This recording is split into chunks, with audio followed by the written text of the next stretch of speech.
les voy a mostrar un ejemplo de justamente donde se aplica un algoritmo de grafos para algunos cálculos cuando tenemos un grafo de tipo rotulado, ¿sí? Que voy a mostrar en una red específica.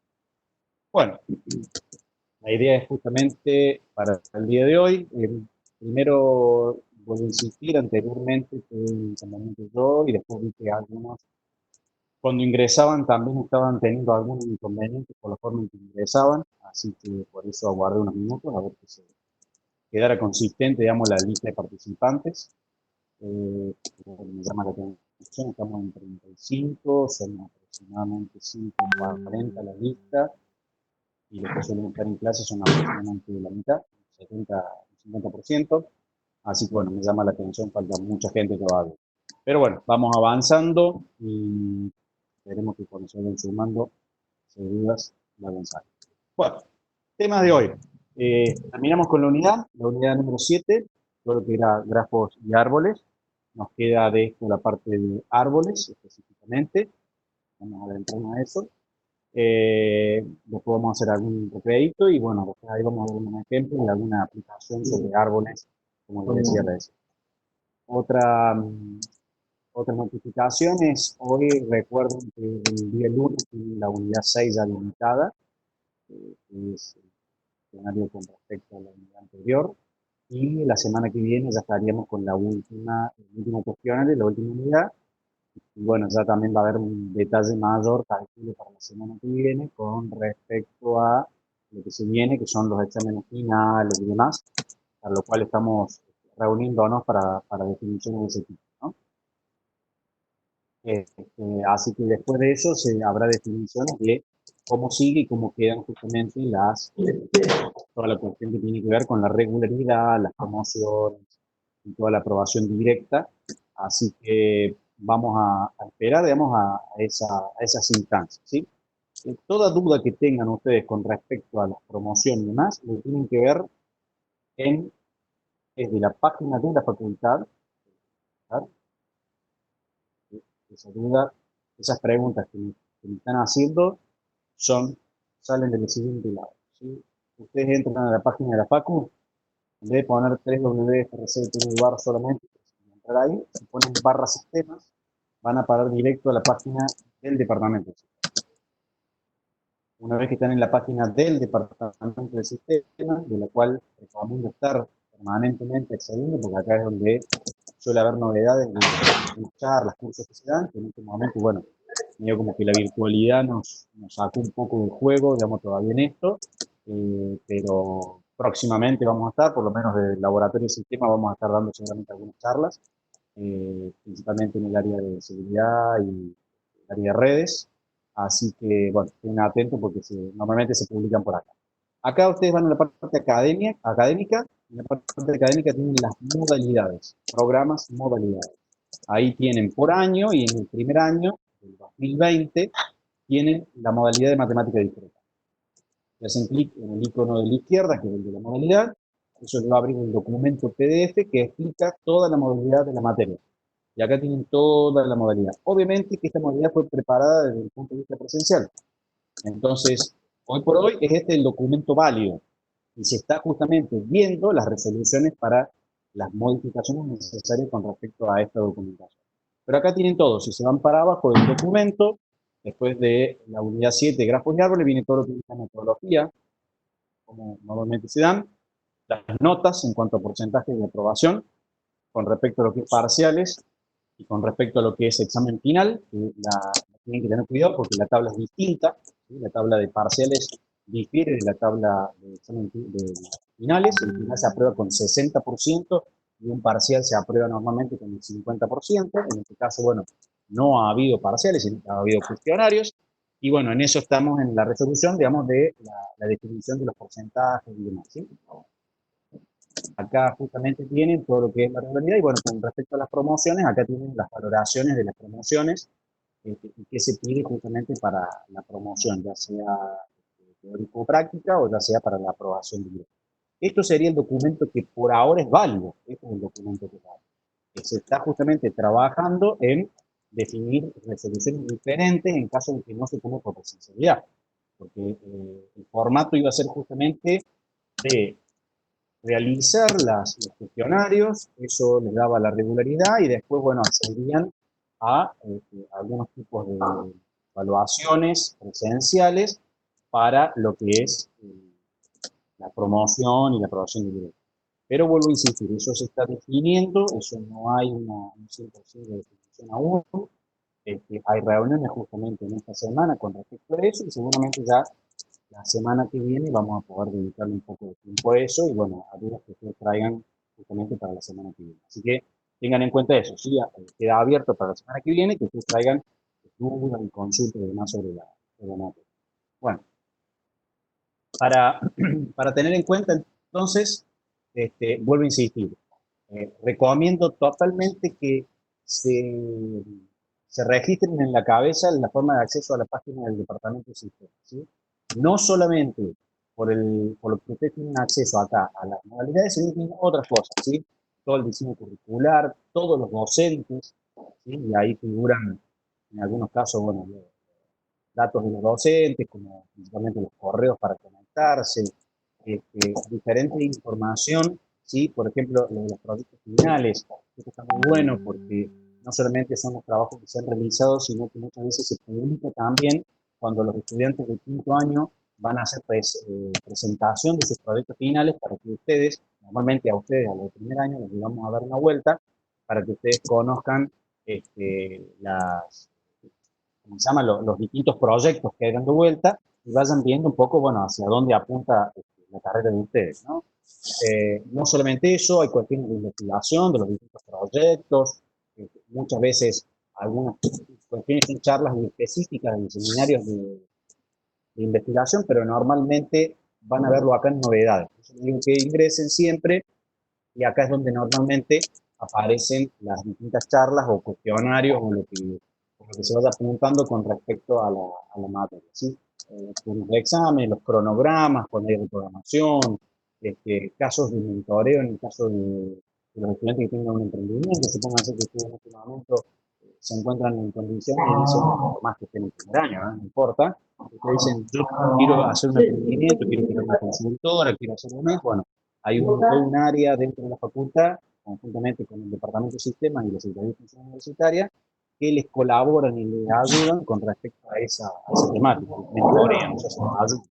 Y por parte nuestra, de los ingenieros, digamos, que estamos a cargo de algunas materias o tenemos algunas ciertas especialidades, por ahí nos solicitan participar para guiarlos y colaborarlos en alguna temática en particular. Gente que no está muteada, no se entiende a veces. Ah, bueno, a ver. Perfecto, bueno, gracias Ignacio. Ahí estoy desactivando a quienes están. No me di cuenta. Hay gente. Un segundo. Siempre tienen ustedes la posibilidad de verificarlo, ¿no? Pero en lo posible, yo no escucho. Digo, si ustedes están sintiendo ruido de fondo, está bueno que me lo avisen y que hoy me parece que lo correcto. Bueno, eh, a ver, esto que les estoy mostrando ahora, normalmente se los muestro en la primera clase y un poco les explico la modalidad de trabajo en la facultad, lo que dicen los estudiantes, la sede y demás, porque no suelen tener un buen panel sobre eso y es importante que lo conozcan, ¿sí? Las tutorías, existen también tutorías para el primer año, no recuerdo bien dónde lo habían ubicado eso acá, a ver, tutorías, acá, algunas tutorías, acá está, tutorías de primer año, me parece que es un día vivo, si no me recuerdo, capaz que la SAE lo tenga publicado, la verdad que yo no me acuerdo ahora dónde lo estaban publicando, pero las tutorías son de alguna forma colaboración que tienen entre otros estudiantes con los profesores sobre algunas materias en particulares para ir haciendo el avance. Creo que en este año haciendo esta modalidad lo estaba haciendo la SAE. De esa forma, digamos, la idea es que ustedes tengan acompañamiento y demás. Bueno, existe justamente para distintos tipos de programas, digamos, esa idea, ¿sí? Bueno, acá veo que quedó todavía una tutoría que nosotros habíamos puesto, que se llama TECA, un programa que creamos en el año 2000 y pico, cuando yo empecé como jefe del laboratorio de la carrera en sistemas. y la propuesta fue siempre darle una posibilidad de incorporarse a algunos proyectos, grupos de estudio, ¿no?, de investigación, sobre algunas temáticas que les interesaba, cuestiones técnicas, como para irse adentrando, ¿sí? En este caso, estamos mucho más orientados a cuestiones de seguridad y por ahí son esos los proyectos que estamos llevando a cabo, ¿sí?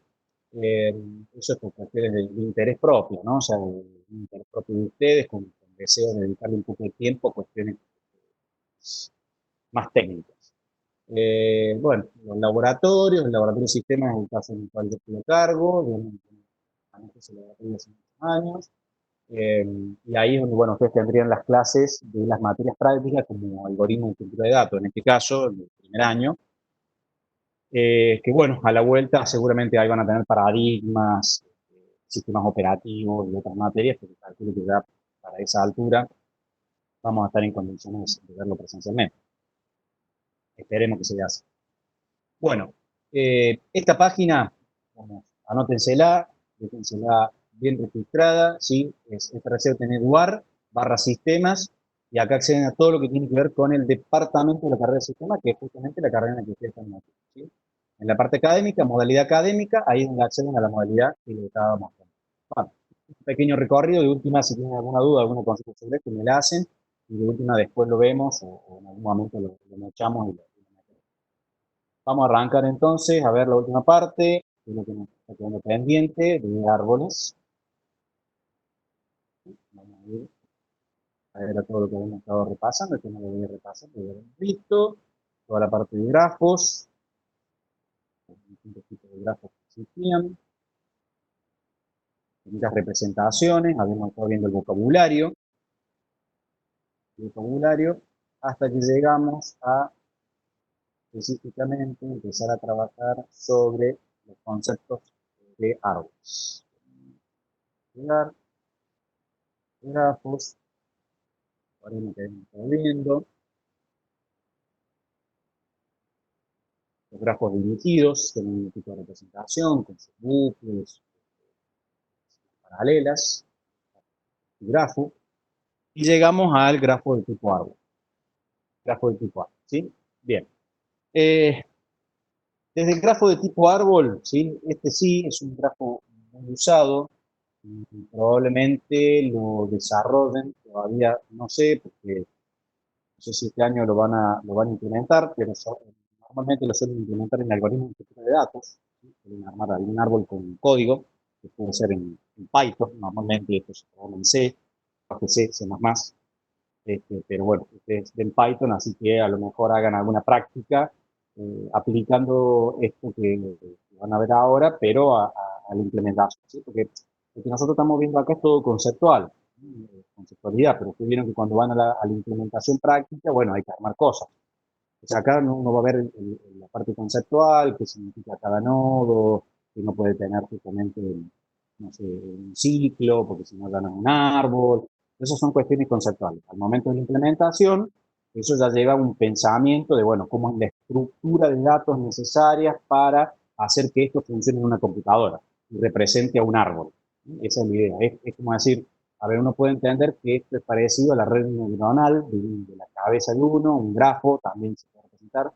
Y el tema es, bueno, cómo lo implemento en una computadora, cómo hago que una computadora, bueno, representar una neurona en una computadora. Bueno, eso tiene que ver con codificación, tiene que ver con programar, ¿sí? Empezar a programar. Entonces, eso de bajar la realidad al digitalizado, a una computadora, por ahí se complejiza bastante, ¿sí? Principalmente cuando tienen que trabajar a muy bajo nivel con el sistema operativo. Cuando hay que trabajar muy bajo nivel con el sistema operativo, se hace muy complicado el entender cómo funciona el núcleo. El núcleo es el kernel del sistema operativo, que es en realidad donde corre el corazón de un sistema operativo, ¿sí? Entonces, entender bien el funcionamiento ese es bastante complejo, ¿sí? Llegar a un conocimiento de ello les va a llevar unos buenos años. Eh, no estamos hablando de que hay que hacer una carrera de ingeniería en sistema para esto, sino que es una cuestión específicamente técnica, si a alguien le interesa la parte del sistema operativo. Bien, entonces, en un árbol habíamos planteado que era un grafo, pero que era cíclico. Era un grafo que no tenía ciclos. Esa era la idea. Por eso se llama grafo conexo acíclico. No deja de ser el mismo concepto que veíamos antes, un grafo que lo representamos por una letra mayúscula, en este caso como es árbol, le ponemos la letra A, y identificamos al conjunto de lo que se tiene, es el conjunto de los nodos, más el conjunto de los segmentos. ¿Sí? Esa tupla, justamente, esos dos conjuntos son los que determinan a un árbol en particular. Con la característica y la regla fundamental de que no pueden existir ciclos, si no, no es un árbol. Es un grafo, pero no es un árbol. ¿Sí? Bien, esto me lleva a que siempre existe y debe existir un camino entre cualquier nodo, cualquier par de nodos que yo agarre en el árbol. Esto quiere decir que no existe la posibilidad de que sea inconexo. Ya lo vemos en la definición. La definición me dice grafo conexo. ¿Sí? O sea, no cabe la posibilidad de que sea inconexo, ni cabe la posibilidad de que exista el ciclo. El árbol está compuesto por un solo nodo, lo denominamos árbol trivial, es un árbol que ahí no tiene mucho sentido, pero es un árbol aislado. Sin embargo, en un grafo por ahí puede ser muy útil identificar y poder separar a ese árbol trivial y no conectarlo a otro árbol porque puede traer conflictos. ¿Sí? Supónganse, los sistemas operativos, a ver, ustedes debe haber pasado muchas veces en Windows que cuando ejecutan una aplicación hay veces que les dice finalizar tarea o se queda como clavado y entran a lo que se llama el administrador de tareas. Ahí voy a cargar al administrador de tareas para que lo vean. Este es el administrador de tareas. Y en ese administrador de tareas tienen lo que se llaman procesos. ¿Sí? Entonces uno puede tener un proceso y que ese proceso se clave. Ese proceso normalmente cuando se clava suele decir entre paréntesis finalizar tarea o algo que no responde, algún tipo de concepto. Bueno, es importante que en el sistema operativo eso se puede relacionar con un grafo. ¿Por qué?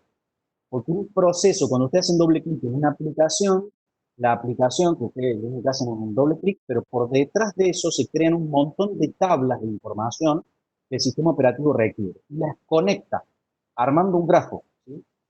De tal modo que dice, bueno, a ver, la porción de memoria de esta aplicación se encuentra en tal dirección de la memoria RAM, el resto de información que no está en la memoria RAM se encuentra en tal dirección del disco duro, el proceso se llama de tal forma, o sea, hay un montón de información que está interrelacionada.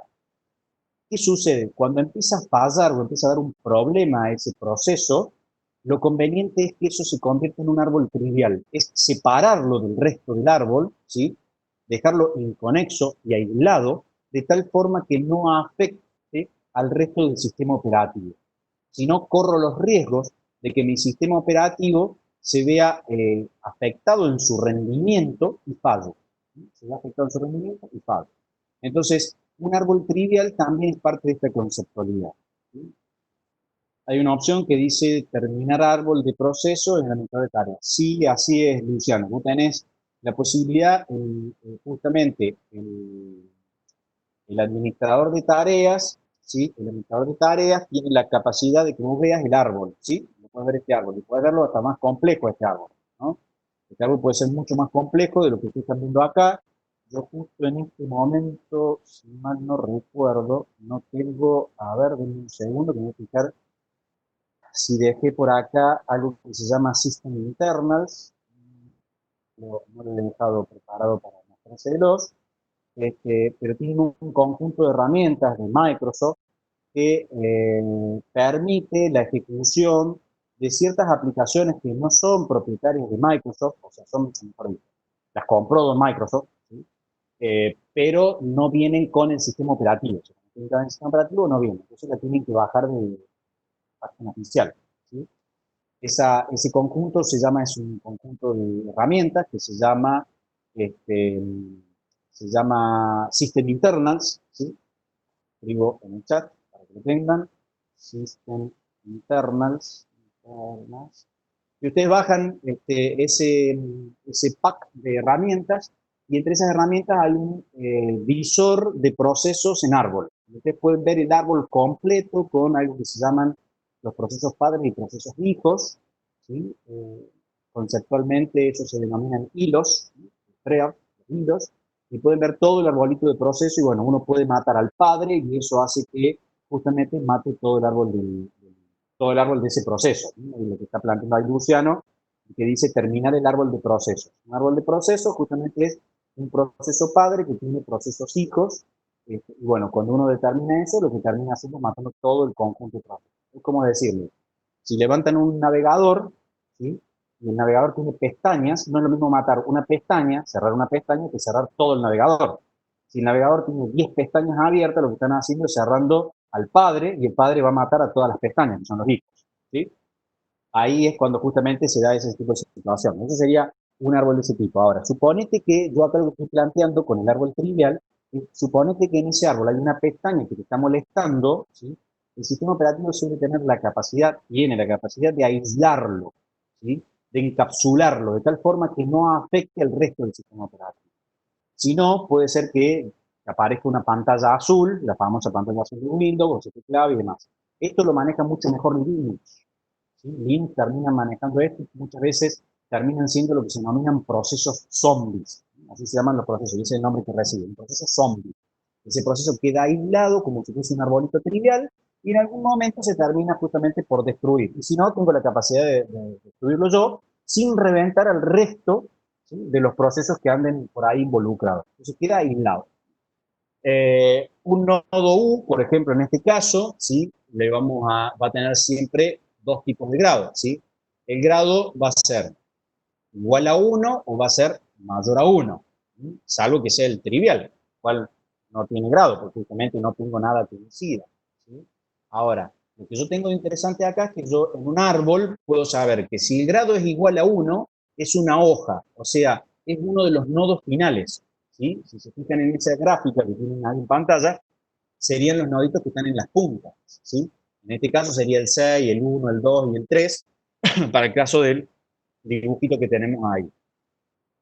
Y si no, si es mayor a 1, lo que va a hacer es un nudo o un nodo interno, ¿sí? O sea que el grado va a ser mayor a 1. Bien, bueno, ya habíamos visto el concepto de bosque la semana pasada, así que no creo que sea necesario. A ver, en el chat, dice, ese proceso siempre sería como un último nodo, antes de hacerse trivial, o puede estar en el medio, por ejemplo. Un nodo puede estar, va a depender del tipo de grafo que tengas, del tipo de árbol, del árbol que tengas. O sea, a ver, yo acá tengo un nodo independiente, pero no son nodos triviales. Este es todo un árbol, ¿sí? Acá tengo un árbol solo. Y este árbol no tiene nodos triviales. O sea, mejor dicho, no hay un árbol trivial ahí. El árbol trivial es un nodo que queda independiente, solito, ¿sí? ¿Qué pasa? Que en algunos casos, un árbol que sea de este tipo, uno podría llegar a requerir, bueno, tener que sacar un nodo y convertirlo en trivial para algún motivo particular, ¿sí? Si sacas un nodo interno, un nodo intermedio, estás rompiendo el árbol, ¿sí? Y te van a quedar dos árboles, ¿sí? Eh, Puede ser que el que te esté fallando sea un nodo único, un nodo final, ¿sí? O un nodo colgante que se lo retire y bueno, con ese establezca la solución que necesitas, ¿sí? Pero bueno, eso va a depender a ver, sobre qué estemos hablando. Si estamos hablando de alguna tecnología, como el caso del sistema operativo, ¿sí? Es un caso particular que yo les puse, porque bueno, el sistema operativo es algo que uno utiliza normalmente y estamos permanentemente corriendo procesos, ¿sí? O sea, ustedes, para que diferencien, para que tengan una idea de diferenciación en esto, una cosa es un proceso y otra cosa es una aplicación, un programa. El programa es algo estático y el proceso es algo dinámico. O sea, el programa es lo que ustedes tienen en la compu y que tienen un ejecutable. Antes de hacerle doble clic se llama programa. Cuando ustedes le hacen doble clic, el sistema operativo lo que hace es convertirlo o crearlo como proceso. Y de ahí más ya no se llama más programa, se llama proceso. O también el concepto que por ahí algunos dicen es programa en ejecución, ¿sí? Pero en realidad para la computadora es proceso. Ahora, un programa puede disparar uno o un montón de procesos, ¿sí? O sea, yo hago doble clic en un punto y eso me puede generar un montón de puntos y a su vez ese punto genera otros puntos. ¿Qué significa esto? Que un proceso padre llama a un proceso hijo y el proceso hijo llama a otro proceso hijo y así, ¿sí? O sea, pasa a tener nietos y así, nietos y demás. Se lo ven desde ese punto de vista de relación. Bueno, esa es la forma en que se manejan los procesos, ¿sí? Normalmente son de tipo árbol, no de tipo acíclico, cíclico. Bien, sigo. Entonces, uno de los teoremas nos decía que, dado el árbol A, ¿sí?, con un conjunto de nodos n y conjunto de segmentos S, decíamos que existía un único camino entre cualquier par de nodos. Eso en un árbol, siempre se va a dar esto en un árbol.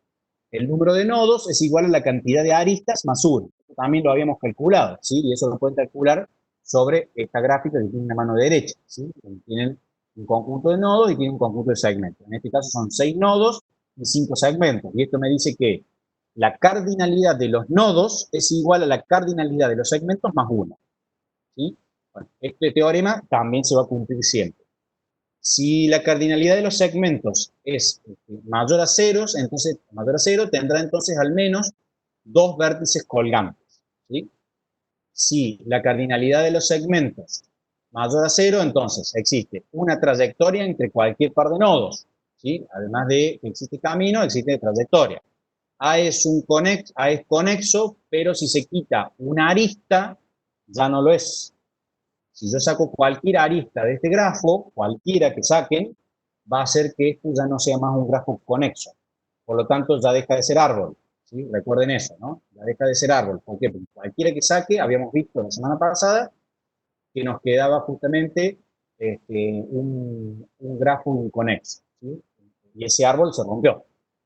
A no tiene ciclos, pero dijimos que cualquier arista que nosotros agreguemos va a hacer que esto se convierta en cíclico, ¿sí? O sea, se va a convertir siempre un ciclo, por lo tanto se rompe la idea del grafo, perdón, del árbol, ¿sí? Entonces no puedo agregar ninguna arista porque ya deja de ser un árbol. Lo otro es que el grafo A es un grafo plano, porque se puede redibujar siempre, por más que se corte alguna línea en algún lado, uno lo puede redibujar sin ningún inconveniente, y cada nodo siempre va a ser o un nodo colgante o es un punto de corte. Colgante o punto de corte. Recuerden, punto de corte significaba que si yo saco a los nodos intermedios, cualquier nodo intermedio que yo saque, lo convierto en punto de corte. ¿Sí? ¿Por qué? Porque saco esto y me queda, si saco el 5, me queda el 6 por un lado, y por el otro lado me queda este subárbol 4, 1, 2, 3, unido entre ellos, y me quedan separados, ¿sí? Porque perdón, no, si saco una arista, ¿sí? Saco una arista. Si saco la arista entre el 5 y el 6, me queda el 6 aislado del 5, ¿sí? En realidad, si yo saco el 5, se va la arista también. Se va la arista que va al 4 y que va al 6. Entonces se saca un nodo. Entonces ese nodo se convierte en un punto de corte, ¿sí? Se convierte en un punto de corte. Bueno, entonces, o soy un punto de corte o es un nodo de tipo colgante, ¿sí? Eso es lo que estamos haciendo referencia. Bueno, esto parte justamente de que es así, digamos, o sea, esto no hay que ni validarlo, ya sabemos que es así, es un teorema, tiene sus propias demostraciones, pero bueno, en este caso no las aplicamos. Bien, veamos entonces, y acá donde habíamos cortado y no habíamos avanzado, vamos a ver lo que son los grafos maximales y los grafos minimales, ¿sí? O maximal-minimal.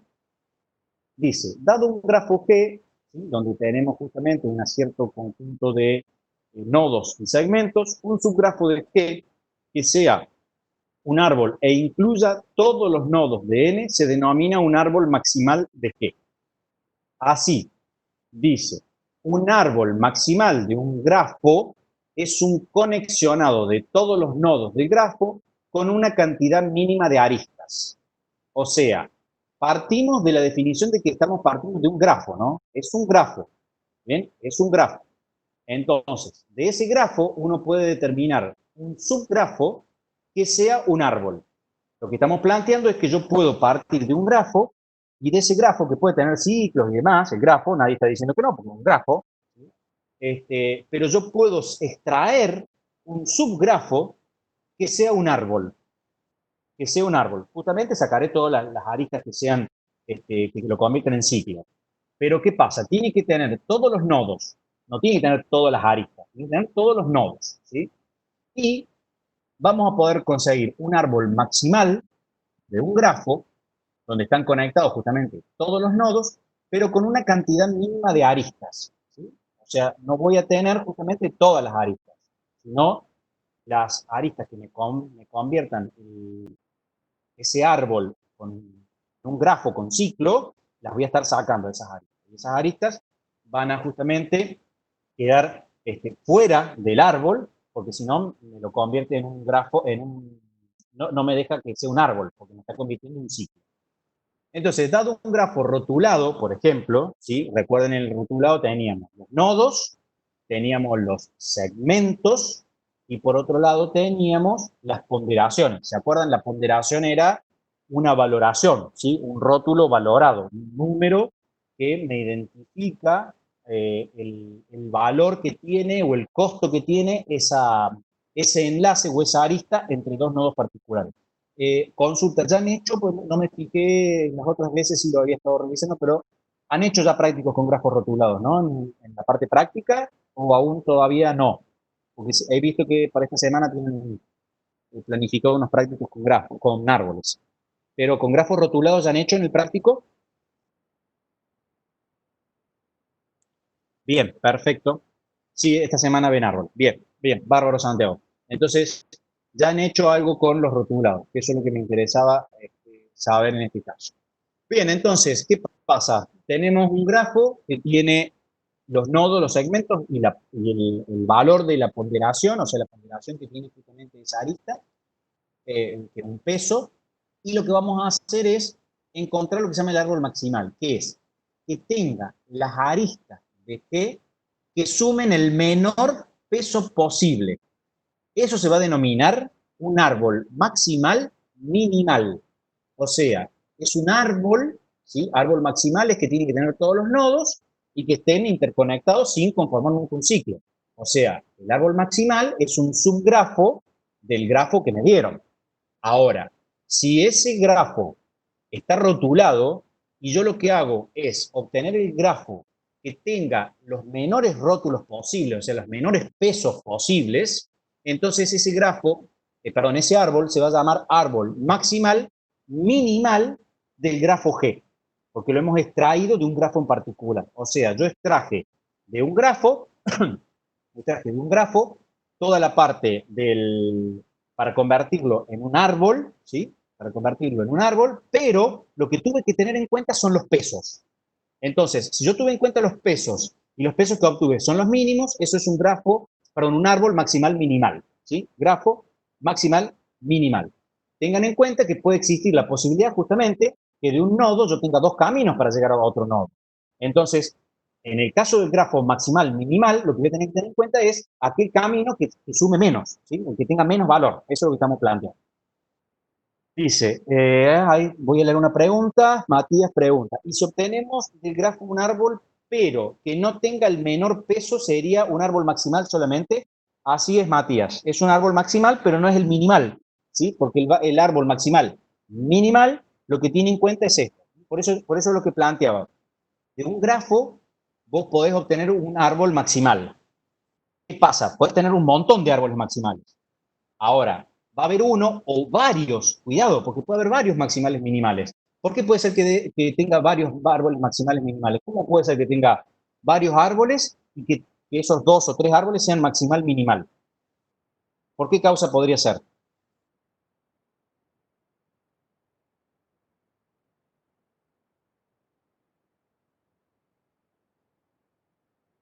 Muy bien, perfecto, Laura, así es, porque justamente lo que tuve en cuenta son los pesos.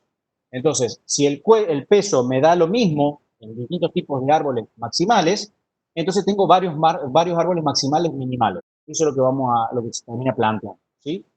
Exactamente, hay varias maneras de llegar al mismo nodo, pero no solamente varias maneras de llegar al mismo nodo, sino que además el mismo peso para llegar al mismo nodo. Entonces, ahí yo tengo la posibilidad de elegir cualquiera. Es lo mismo que ustedes me digan que para llegar a un punto particular, yo tengo en cuenta el peso, que es, por ejemplo, el tiempo que tardo, ¿sí? El tiempo que tardo. Yo vuelvo a poner el mismo ejemplo. El tiempo que tardo en ir desde mi casa hasta la facultad son dos caminos. Uno tiene 15 kilómetros y otro tiene 30 kilómetros. Si yo tengo en cuenta el kilometraje, entonces yo diría que tendría que ir por el de 15 kilómetros. Si yo tengo en cuenta los tiempos, los dos tardo el mismo tiempo. Entonces sería lo mismo ir por cualquiera de los dos lados. Si el peso que yo estoy analizando es solo el tiempo, me da lo mismo ir por el centro que ir por circunvalación. Me da exactamente lo mismo, porque el tiempo es el mismo. Sin embargo, si yo empiezo a poner en el juego del peso otros factores, por ejemplo, la cantidad de veces que tiene que arrancar y parar el vehículo, la cantidad de semáforos que tengo, la cantidad de cortes que puede haber porque, no sé, están arreglando una calle, la cantidad de cortes porque hay una manifestación. no sé, las posibilidades de chocar, las posibilidades de, no sé, que se me cruce una persona y la atropelle. Si yo tengo en cuenta todo eso y a eso le doy un valor, es muy probable que haya diferencia entre esos dos caminos. Pero si yo puse un número y ese número es el mismo y es el único peso que yo tengo, ya está, con eso es suficiente. Si los dos dan el mismo valor, listo, ya está, con eso ya sé que ir por un lado y por el otro me da exactamente lo mismo. Me da exactamente lo mismo. ¿Sí? Es lo mismo que usted me diga, yo en mi casa tengo dos conexiones de internet. Una tiene 100 megabits y la otra también tiene 100 megabits. La velocidad es la misma. Ahora, por una, vamos a suponer, no sé, el 70% de las computadoras que tienen en su casa salen por una de esas y el 30% sale por la otra. Bueno, entonces yo diría, y bueno, la del 70% va a estar más sobrecargada. Entonces, ¿qué me va a convenir? La otra. Pero ya tuve en cuenta otro factor. No tuve en cuenta solamente los 100 megabits. Tuve en cuenta otro factor más. El retardo, el tiempo que justamente tardaría la información en salir desde mi dispositivo. ¿Sí? Entonces, ahí se van dando cuenta que la ponderación va a variar, ¿sí? En los factores de las variables que yo pongo en juego en este caso. ¿Sí? Si yo solamente pongo en juego un solo factor, es muy probable que tenga varios caminos. ¿Sí? Es muy probable que tenga varios caminos. Bueno, entonces, un árbol maximal minimal de un grafo es un conexionado de todos los nodos, pero con un peso mínimo. ¿Sí? Espero que haya quedado claro y acá lo vemos en un ejemplo. Si yo tengo el grafo que está a la izquierda, perdón, el grafo que está a la izquierda, ustedes podrán observar que hay ciclos ahí. Entre A, B y C hay un ciclo, entre D, C y A también hay otro ciclo, o sea, hay un montón de ciclos. Es un grafo, no puede ser nunca un árbol. Es un grafo. Ahora, yo de ese grafo puedo hacer una extracción, ¿sí? Y podría, ese grafo, empezar a extraer, ¿sí? Distintas aristas de tal forma que eso me quede como árbol. Primer consigna, dijimos, sí o sí, el árbol tiene que, si yo lo extraigo de un grafo, va a ser un subgrafo, pero que siempre tenga todos los nodos. No puede faltar ningún nodo. Entonces tiene que estar todos los nodos. Fíjense cómo va extrayendo aristas para obtener el árbol que estamos buscando. Para esto lo que normalmente uno hace es poner en forma, no hay un algoritmo para definir bien cuál es el camino, pero una manera que uno suele hacer es hacer un listado de todos los pesos, poniendo los pesos de mayor a menor. ¿Sí? Entonces, si hay un camino, por ejemplo, yo tengo el camino A, ¿sí? Vamos a suponer acá, ¿no? En el nodo A. El nodo A yo podría ir hacia cualquier otro nodo, yendo por E o yendo por C, ¿sí? Porque yendo por C podría ir sin ningún problema, o yendo por B. Ahora, ¿qué pasa? Si voy por, en este caso, de estos tres enlaces que tengo, que todos me permiten ir a cualquiera de los otros nodos, analizo cuál es el de mayor valor. El de mayor valor es el 7. ¿Bien? 7. Por lo tanto, ¿qué hago? Extraigo de ese grafo ese enlace. Entonces, si yo extraigo de ese grafo ese enlace, perdón, esa arista, enlace es cuando hablamos de redes, esa arista, entonces estoy sacando un valor de 7, un peso 7. Después, si me fijo, A también tiene dos caminos más, que tiene el camino para ir por el 5 o por el 2. Entonces, ¿qué hago? Extraigo el de 5, el que tiene un peso alto, ¿sí? Y saco el de 5. Y me queda un grafo diferente. Ahora, tengo otro más. ¿A quién saco? ¿Al 5 o al 6? Por ejemplo, si entre A y C saqué justamente al que pesaba 5, ahora la única forma de llegar a C es A, B y C. Ahora, ¿qué pasa? Si a C le saco que me une con B, me queda un grafo inconexo, porque ya saqué el de arriba. Entonces, no lo puedo sacar. Por lo tanto, no puedo quitar el que está entre B y C. Entonces, la pregunta es, ¿puedo sacar el que está entre C y D? Si ya saqué ¿puedo sacar el que está entre C y D? No, tampoco, porque si saco el que está entre C y D, también se me convierte en un grafo inconexo. Entonces, yo voy sacando los que voy rompiendo con los que me permiten romper justamente los ciclos, por un lado. Y por otro lado, voy analizando justamente en esos ciclos cuál es el que me conviene sacar con menor peso. ¿Sí? Yo acá podría haber sacado, por ejemplo, el que está entre A y B. El que está entre A y B lo podría haber sacado y sacaba el que pesaba 2, pero 2 es un peso menor que el de 5. ¿Sí? Por lo tanto, no me conviene en este caso sacar ese en particular. porque para ese caso me estaría sacando justamente al 2, que tiene un valor bajo en este caso, ¿sí? Bueno, entonces voy asumiendo justamente las distintas ponderaciones hasta llegar a un árbol, ¿sí? Porque acá hemos roto con todos los ciclos y llegué a un árbol donde priorice los menores pesos posibles de las rutas entre cualquiera de los dos nodos que yo armo, ¿sí? Y esto me termina, entre los dos nodos finales, se me termina armando el menor valor posible, que es este. Y de esta forma me consigo lo que se denomina el árbol maximal minimal. ¿Existen otros árboles maximales? Sí, obvio, pero no era el minimal, ¿sí? El minimal es el que va a sumar lo menor posible entre normalmente dos puntos en particular, ¿sí? Si yo lo analizo desde dos puntos. Bueno, esto ya lo van a hacer en los prácticos y van a ver que es bastante sencillo. Es simplemente una secuencia de ir viendo justamente dónde están los ciclos, cuál es el que me conviene sacar. Hay puntos donde no los puedo sacar. Por ejemplo, no puedo sacar la unión entre E y F, porque si saco eso, listo, ya me quedó un grafo inconexo. Todos los otros sí puedo analizarlo. Podría haber sacado este, por ejemplo, que pesa 2, ¿sí? Acá entre D y E, pero no me conviene porque es un valor bajo con respecto a los otros. Por eso les digo que uno normalmente hace un listado donde pone los valores mayores y va viendo justamente desde esos mayores cuál es el que me conviene quitar, ¿sí? Cuál es la arista que me conviene quitar. Y así es como se transforma un árbol maximal, perdón, de un grafo a un árbol maximal minimal. Esto puede ser muchas veces útil para encontrar el mejor recorrido en un sistema de búsqueda, ¿sí? En un sistema de búsqueda, en una red, en una base de datos de tipo relacional, donde uno relaciona una tabla con otra. Por ejemplo, yo tengo una tabla que se llama, no sé, alumnos, que tiene el apellido, el nombre, el número de legajo, con otra tabla que diga carrera por alumno.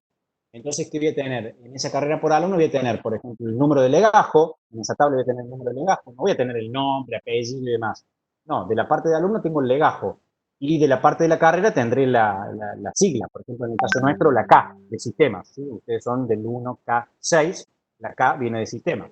Entonces, ¿qué voy a tener? Una tabla también que se va a llamar materia, carrera, ¿sí? Entonces tengo una tabla intermedia que me une a las otras dos, ¿sí? Entonces ahí voy conformando también una serie de árbol, ¿sí? Normalmente las bases de datos relacionales se transforman también en un tipo de árbol. Si yo tengo que hacer una búsqueda de datos, muchas veces esa búsqueda de datos, bueno, puedo conformar un árbol donde yo busque la manera más rápida de búsqueda, ¿sí? O cree un algoritmo que me permita hacer la mejor manera de búsqueda y termino armando un árbol maximal minimal, ¿sí? Por eso esto por ahí se ve en algoritmo y lo pueden implementar, ¿no? Como una aplicación. Bien, entonces vamos a ver cuestiones de definición y vocabulario también sobre árboles, ¿sí? Matías, a ver, un ejemplo puede ser el crear una carpeta en la PC. Exactamente, ¿sí? Cuando vos creas una carpeta en la PC, justamente haces eso. Pero vos fíjate que la mayoría debe usar Windows y cuando ustedes ponen buscar algo en Windows, les hace una barrita y empieza a hacer la búsqueda. Bueno, la pregunta es, ¿cómo estará haciendo la búsqueda Windows? ¿Empezará desde la raíz, o sea, desde el C2 puntos barra, e irá recorriendo el arbolito? ¿O empezará del medio? ¿Desde dónde empezará? Bueno, eso les queda para buscarlo, a ver cómo hace Microsoft, ¿sí? Cómo hace Microsoft para buscar justamente un archivo cuando ustedes ponen buscar en el explorador de Windows, ¿sí? Ustedes ponen buscar algo y ustedes vieron que empieza la búsqueda y bueno, va corriendo una barrita. Bueno, les queda a ustedes investigar si quieren cómo hace la búsqueda, si la hace, porque obviamente arma algo como esto, ¿sí? Arma algo como esto y el tema es cómo lo hace. Claro, se tarda 1000 años, pero si vos lo dejás hacer una sola vez, si vos lo dejás hacer una vez y le decís que lo indexe, lo que te hace es crear como es como si tuvieses, a ver, es como si tuvieses un libro que no tiene el índice. Entonces, si vos haces una vez la búsqueda, lo que va a hacer esto, el sistema operativo, es crear un índice de ese libro. Entonces, la próxima búsqueda va a ser un poco más rápida. ¿Entienden? Normalmente uno no permite o no hace que se genere el índice, ¿sí? Pero por ahí eso puede ser muy útil para las búsquedas posteriores. Pero bueno, Windows en sí, pero bueno, no nos vamos a meter mucho en la definición de Microsoft en este caso.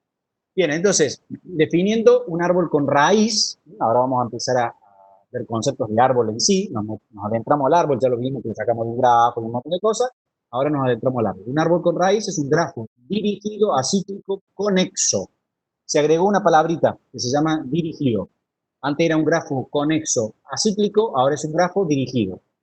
¿Por qué es dirigido? Porque tiene raíz, y la raíz es la que manda, ¿sí?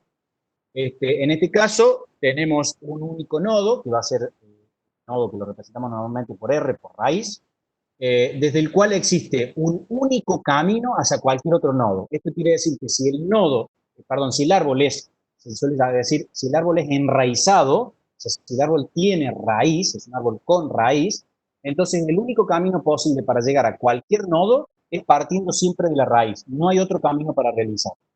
Si el árbol es con raíz, es así. ¿Qué significa? Si yo estoy parado en E y quiero llegar a F, ¿está bien?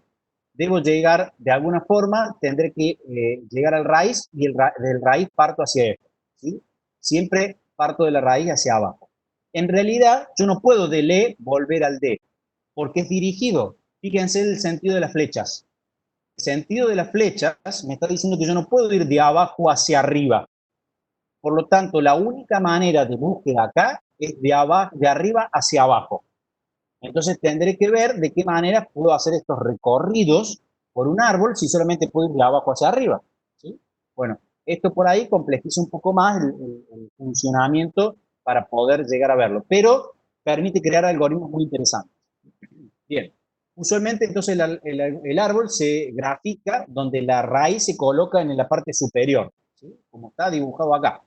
Y los otros nodos debajo, de tal manera que es muy importante, y esto recálquenselo porque cuando les tomen algún práctico, un examen o algo de esto, es importante que mantengan los niveles.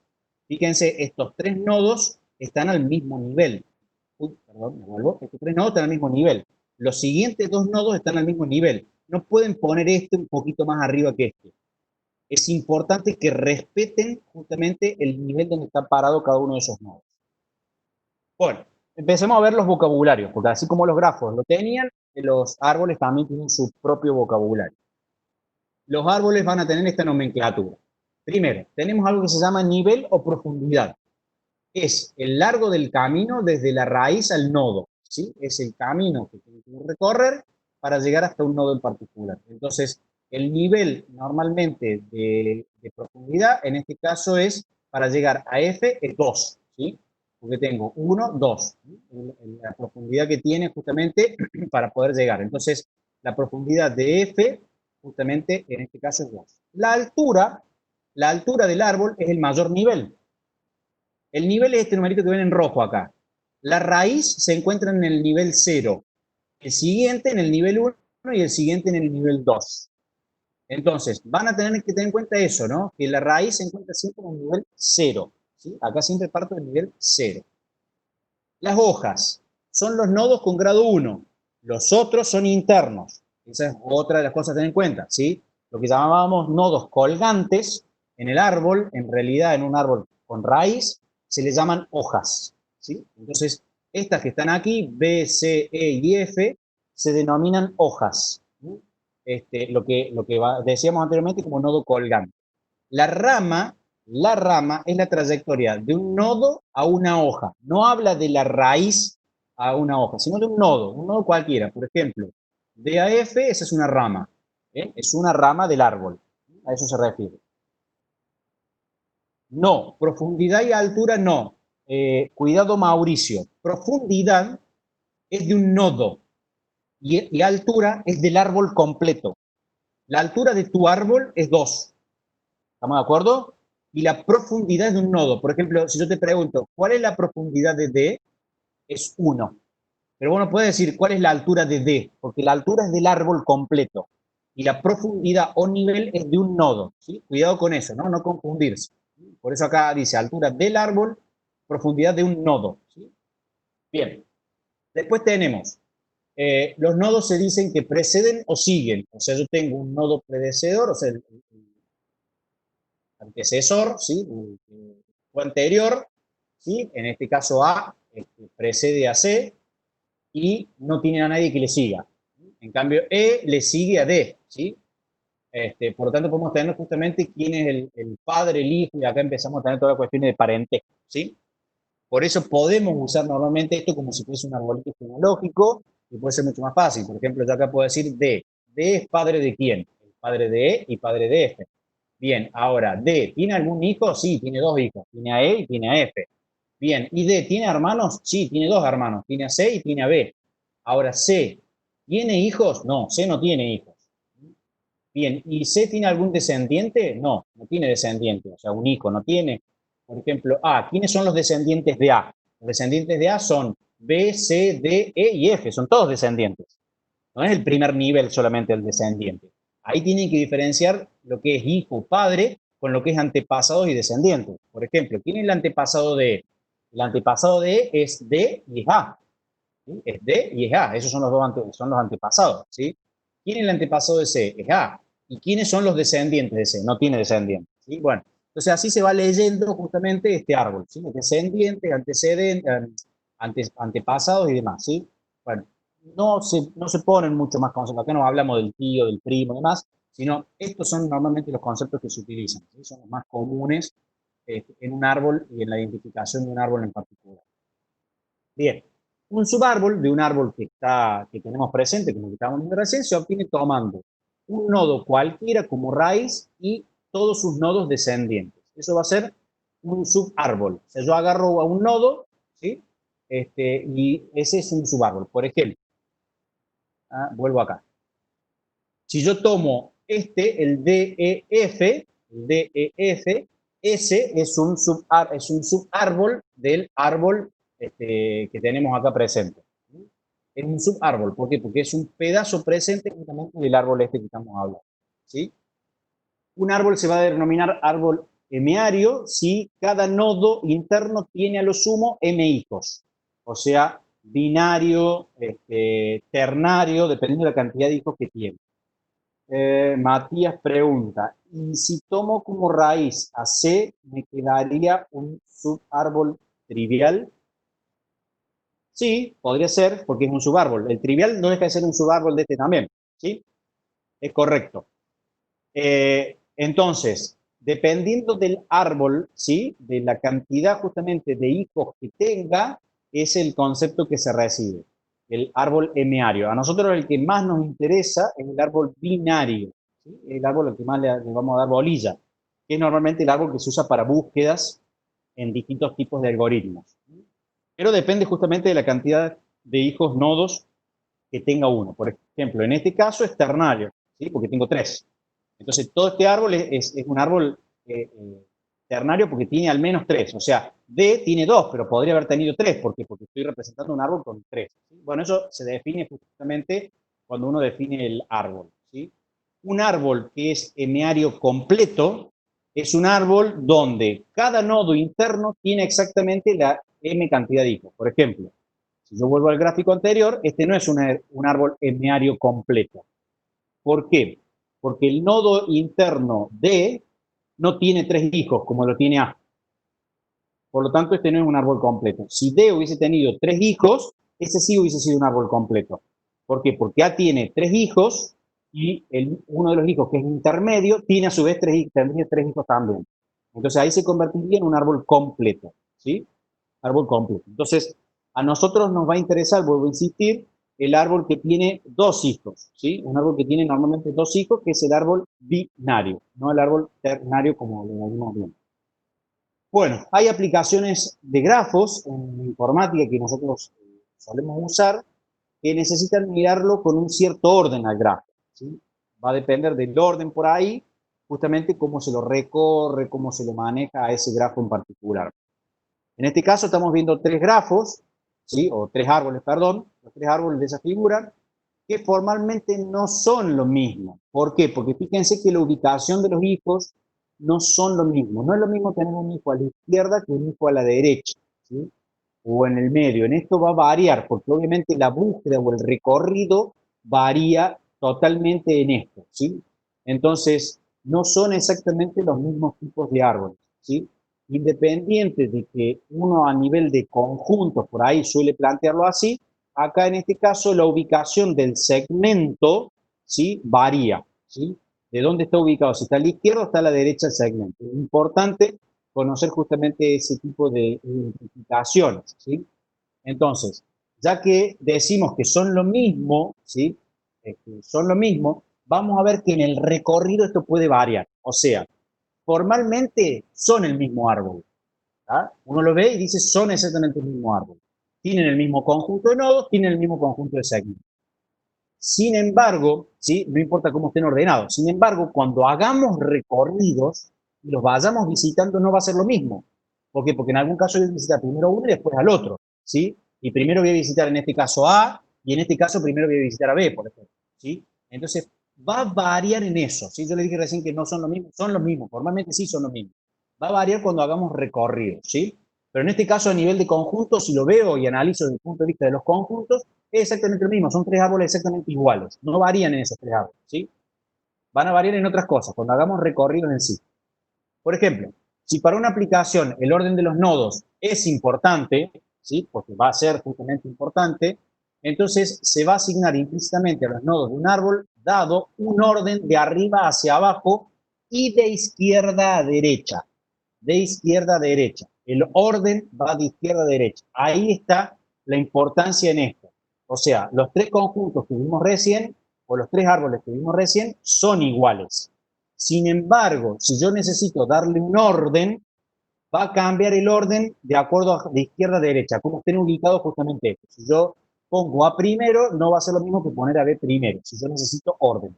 Eso es lo que estamos planteando acá, el orden, ¿sí? Hay que tener cuidado con eso porque va a variar en la búsqueda. Va a variar en la búsqueda, no va a ser lo mismo buscar primero en A que buscar primero en B. Si yo quiero buscar primero en B, entonces este árbol tendría que haber tenido B a la izquierda, ¿sí? Eso es lo que me da justamente, en este caso, el orden en particular. Y así es, el orden es el recorrido es de arriba hacia abajo y de izquierda a derecha. Esa es la forma en que se establece este ordenamiento, ¿sí? Bueno, se suele llamar universal de direcciones o lexicográfico, ¿sí?, el hombre que recibe ese tipo de búsqueda.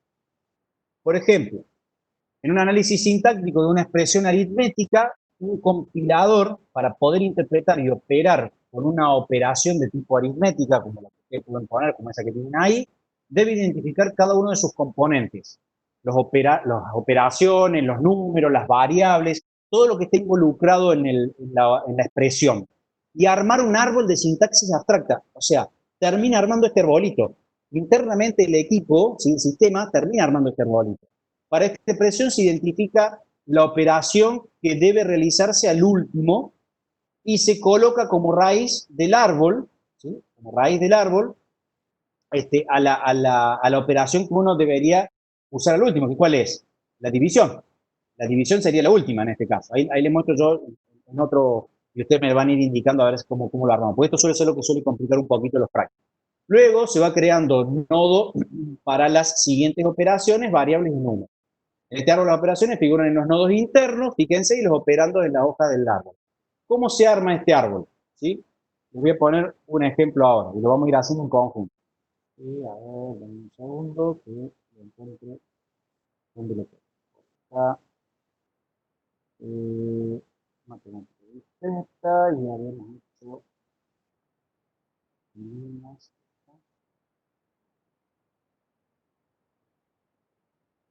Bueno, supónganse este práctico que tenemos acá, ¿sí? Bien, ¿cuál es la operación principal que tienen en esa operación que tienen ahí? Vamos a armar un árbol de esta operación. La división, muy bien. La división, esa es mi raíz. La división es mi raíz.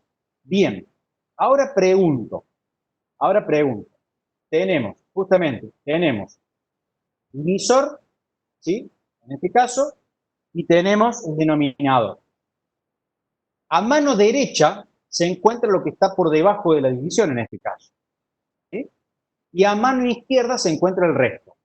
Entonces, voy a empezar por la rama derecha. La rama derecha va a ser esto que está aquí, lo que está por debajo de, en este caso, de esta expresión, que es 2 más 5. Entonces, la consulta es, ¿Cuál es la operación principal de la que se encuentra acá del 2 más 5? ¿Cuál es la operación que tengo que tener en cuenta? El nodo que sigue es el más. Muy bien. El nodo que sigue a la derecha es la suma. Muy bien. Ahora, miren la suma. ¿Quién está a la izquierda y quién está a la derecha de la suma? A la izquierda, ¿quién está?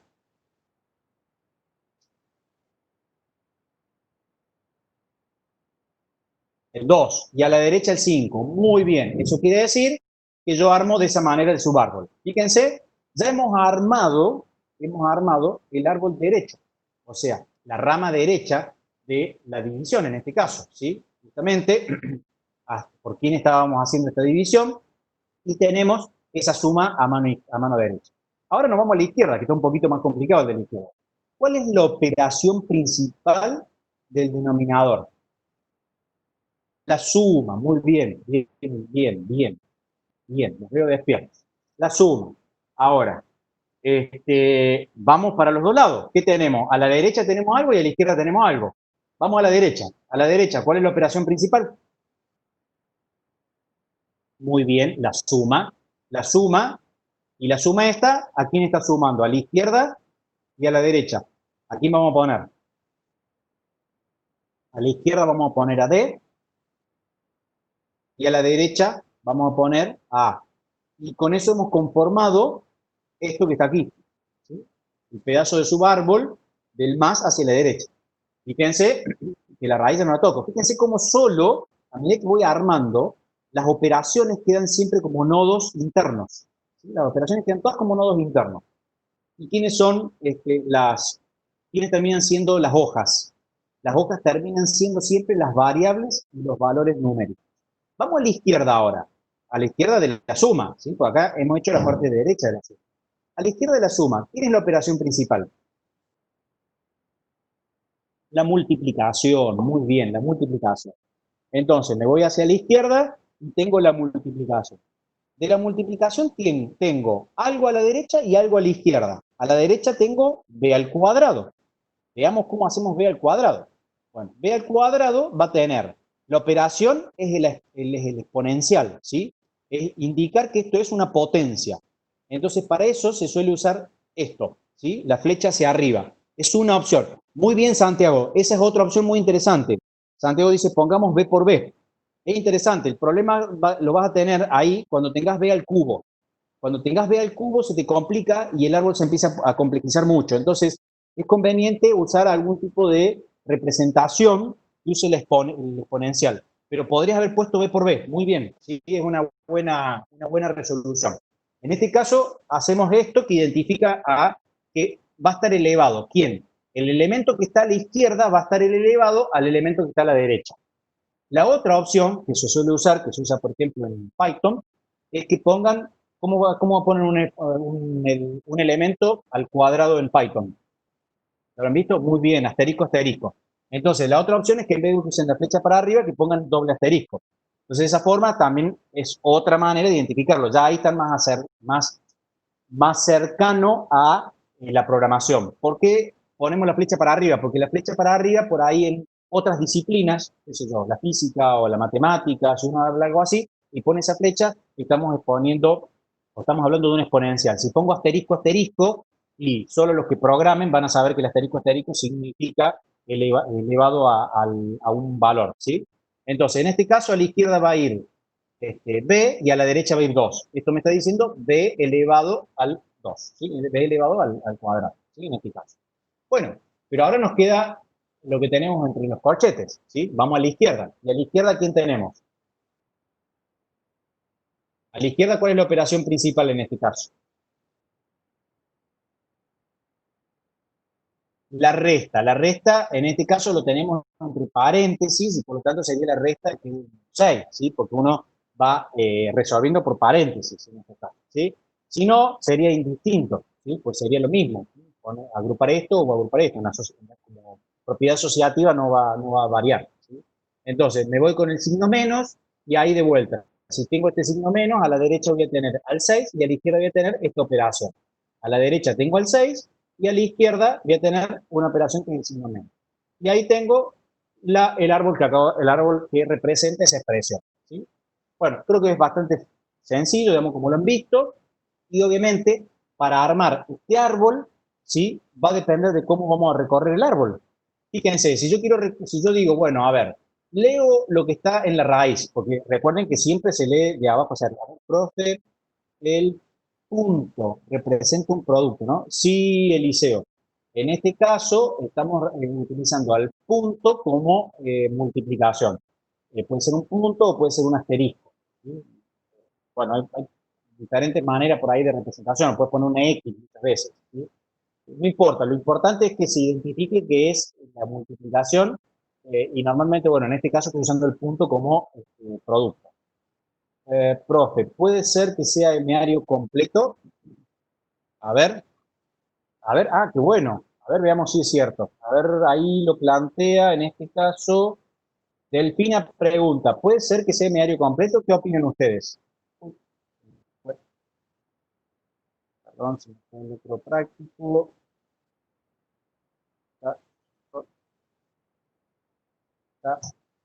Vuelvo a colocarlo porque se me escapó.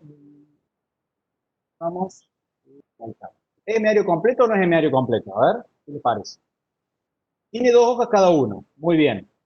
Y ninguno de los intermedios, justamente ninguno de los intermedios, tiene una hoja sola, sino que tiene siempre las dos hojas. Por lo tanto, es un hemiario completo, un binario completo.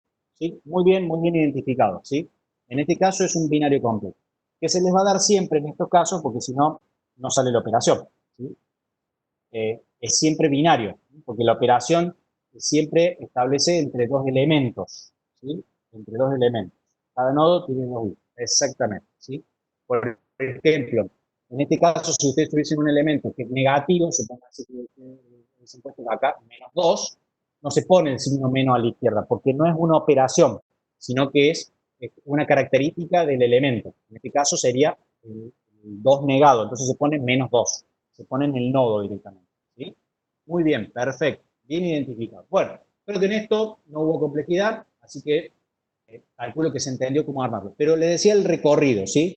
Tengan en cuenta que esto no va a ser lo mismo recorrerlo de aquí hacia abajo, ¿sí? Que de otra manera. Entonces, ¿cómo se suele leer, por ejemplo? Como yo tengo que arrancar de la raíz siempre, bueno, entonces yo digo, a ver, si yo leo la raíz y escribo en mi operación la raíz, ¿sí? La raíz es la división, entonces aparecería acá primero la división. Entonces, como se lee siempre de abajo, de arriba hacia abajo y de izquierda a derecha, yo le voy a decir, a ver, no leas, o sea, parate en la raíz, pero no me escribas la raíz. Andate a la izquierda y fíjate, ¿el nodo de la izquierda es un intermedio o es una hoja? No, es un intermedio. Entonces, ¿qué dice? No, no lo escribas tampoco. Andate a la izquierda nuevamente. A ver, ese que tenés ahí, es una raíz? Perdón, ¿es una hoja o es un intermedio? Es una hoja. Entonces a ese sí escribilo. Entonces escribo la letra A. Luego, ¿qué hago? Me vuelvo, ¿sí? Al paso anterior. Me vuelvo al punto anterior, ¿sí? Como ya leí el último punto, ¿sí? Leo al anterior. Y luego me voy a la derecha. Y así se van haciendo los recorridos, diferentes recorridos. En este caso, es un recorrido que no lo vamos a ver nosotros, ¿sí? Es un recorrido que no lo vamos a ver nosotros porque uno de los recorridos completos. Nosotros vemos, ¿sí? Tipos de recorridos, ¿sí? Que son en profundidad y en anchura. Son los dos que vamos a ver. Bien. En este ejemplo, a ver, una cosa, se me escapó la hora. Bueno, sigo un poquito más, así terminamos esto, después le doy el recreo y después les muestro lo que quería mostrar. El ejemplo en este caso es una estructura de datos, es como les dije antes, una base de datos, ¿sí? Donde tengo registro. Un registro que es el legajo, el apellido, el nombre, el tipo, el número de documento, la fecha de nacimiento, la calle, el número, la localidad y la provincia. Todo esto se puede representar también con un nombre que se llama dirección, se puede representar como documento, el tipo y el número de documento. Acá, por ejemplo, saldría DNI, el número, pasaporte y el número, la identificación, que es el apellido más el nombre, y el número del legajo. Bien, entonces, el alumno está conformado por lo siguiente. Si yo armo un árbol de esto, puedo decir legajo, identificación, documento, fecha de nacimiento y dirección. La dirección, a su vez, se subdivide en qué? en calle, número, localidad y provincia. Entonces yo puedo terminar armando un árbol del contenido de información, ¿sí? Entonces va a depender también de las lecturas, lo que yo tarde en conseguir, por ejemplo, la provincia en la que vive el alumno, cómo se puede recorrer el registro y cómo se puede ubicar. No es lo mismo partir siempre de izquierda a derecha que si yo tengo un algoritmo que me permite ir hacia la derecha. En este caso, vuelvo a insistir, nosotros estamos viendo siempre que vamos hacia la izquierda, ¿sí? Pero, bueno, existen diferentes posibilidades del recorrido de cómo se ordena el árbol. A ver, pregunto, ¿no sería lo mismo poner la dirección a la izquierda que a la derecha? ¿Sí? Variaría en nuestro caso, ¿sí? Para las búsquedas, ¿sí? Bueno, entonces, esta es otra forma de representación, cada uno se llaman campos, y un campo puede tener a su vez subcampos, ¿sí? Y a su vez cada uno de estos puede tener a su vez más subcampos, ¿sí? Se podría ir dividiendo más todavía. Bien, entonces, en un recorrido de un árbol, ¿sí? Normalmente uno va a hacer un recorrido donde va construyendo unas diferentes formas de búsqueda, vamos tocando y tenemos que, cuando hacemos un recorrido de un árbol, tenemos que recorrer por todos los nodos, ¿sí? Pasar por absolutamente todos los nodos. Lo que va a depender es cómo lo vamos a recorrer, ¿sí? Entonces, para hacer recorrido, las diferentes maneras pueden ser, como decimos, aleatoria, que partas de cualquier lado, primero en anchura o amplitud, que es uno de los que, las dos flechas que tienen ahí, porque son los dos que vemos nosotros, el primero en profundidad, el otro es desde la raíz hacia las hojas, directamente descendente, me voy directo hasta la hoja y ahí empiezo a leer, y empiezo a leer hacia arriba, ¿sí? Pero primero me fui hasta abajo, ¿no? O sea, me voy hasta abajo y después empiezo a subir para llegar a la raíz, porque es la única manera que tengo. Bueno, hay un montón de otras formas que dependen de la aplicación que uno requiere, ¿sí? El tema es el orden, cómo se procesa, ¿sí? Cómo se va procesando y cómo se va a ir leyendo.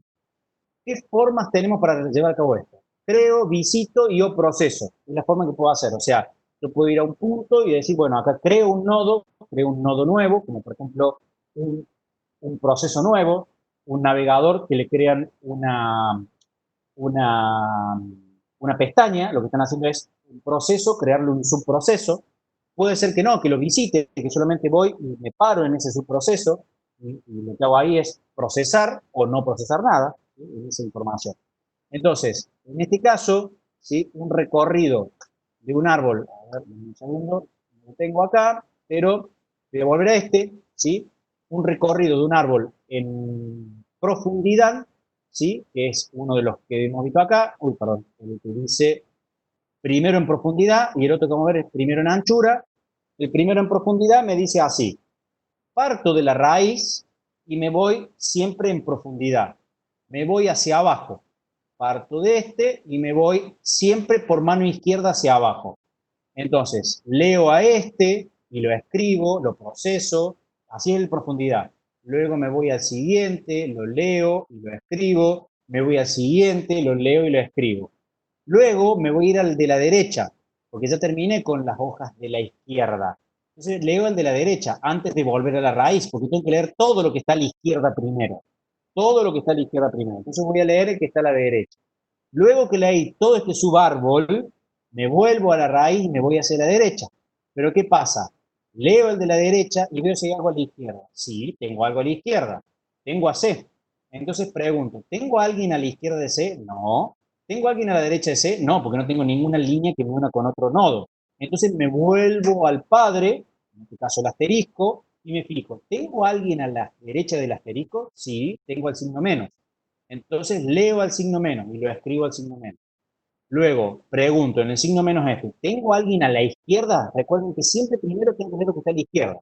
¿Tengo a alguien a la izquierda? Sí, tengo a D. Entonces voy a leer a D y no tengo a más nadie, ni a la izquierda ni a la derecha de D. Entonces me vuelvo al signo menos y me voy a la derecha, porque tengo a alguien a la derecha. Y así es como lo van recorriendo en profundidad. Ese suele ser un poquitito más complicado. Se lo dejo para que lo vean más bien en la parte práctica, de última después del recreo haciendo una práctica. Este, pero el de profundidad puede ser un poquito más complicado. El otro es en anchura. En anchura es muy sencillo. Lo que hago es recorrer nivel por nivel. Empiezo en el nivel 0, entonces leo a la raíz. Me voy al nivel 1 y leo el más y leo el asterisco. Me voy al nivel 2 y leo A, B, C y menos. Y luego me voy al nivel 3 y leo a D y a 4. Y así es un recorrido en anchura. Voy nivel por nivel de izquierda a derecha. Siempre, siempre, siempre de izquierda a derecha en los que nosotros estamos haciendo. En los recorridos que nosotros tomamos son siempre de izquierda a derecha, ¿sí? Entonces es muy sencillo hacer los recorridos. Simplemente tengo que saber en qué momento me paro, lo leo y lo escribo. Si lo leo y lo escribo, listo, porque lo procesé.